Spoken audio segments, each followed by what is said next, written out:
because you want to break down the word productivity and what do you really mean by productivity in the end. If we have producere, I believe is the root, the etymological root of productivity.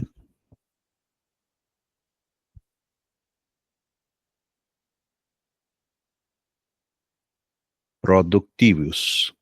And it meant to bring forth.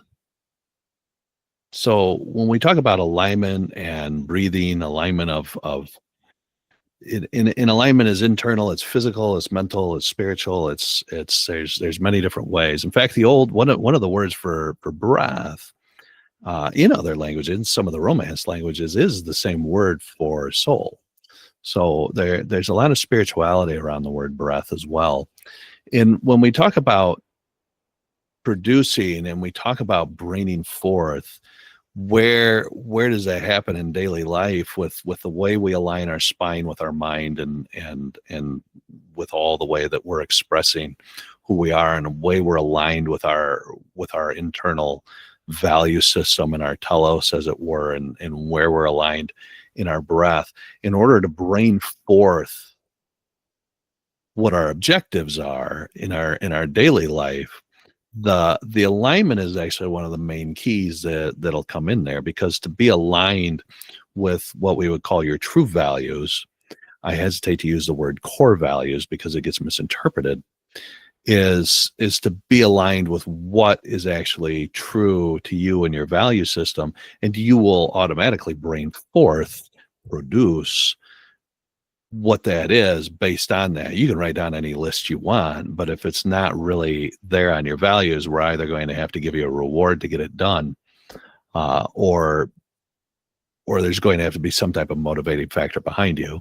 Where the breath goes into that, if it's interesting, if I put you in a stressful situation, a distressful situation where you have to get something done, it's not necessarily aligned with you, but it's on the task list.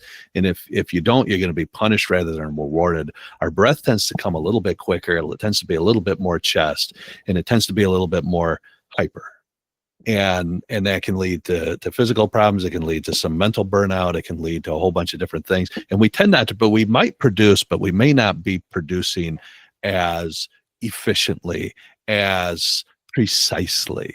We tend to produce because we just have to get it done right now.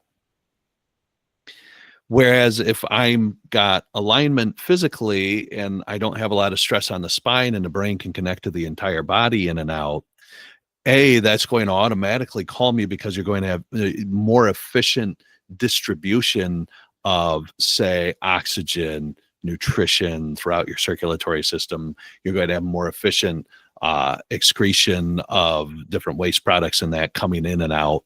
And we're going to have these signs of life working better. But at the same time, if I have you aligned with what's true to you and you can see these tasks that you have to get done as helping you fulfill your objectives on your values, the way you see, even if you're working for somebody else, it's very difficult to do something that you're like, ugh, I got to do it. I must. I have to. Instead, to say, great, let's get this done. This is going to be amazing. We're going to get this done. We're going to go on to the next thing. All of a sudden, even though you may get down to an intensity, and it may be if you're in a high-powered, sort of high-stress job, but it might be eustress instead of distress, where you go, man, I love the challenge, let's do it. At that time, you're going to find that you're taking deeper breaths to have more efficient, more oxygen distribution. You're probably going to have, you may even find your heart rate's a little bit less, because you're going to have an intense focus to that. You're going to have abdominal breaths rather than really shallow breaths, because it's going to allow you to have maximum oxygenation and nutrition to your brain. It's going to allow you to complete what it is you want to complete. So how do alignment and breath connect to productivity in daily life? If you want to bring forth, produce, productivus, what it is that your objectives are, then you want to have alignment physically through your spine. You want to have alignment spiritually, mentally, emotionally through your values with the tasks that you are looking to accomplish in your daily life. And that is automatically going to bring the breath into alignment, where you're going to find you have deep, calming abdominal breathing that's going to create more efficiency in your body. So it's that simple.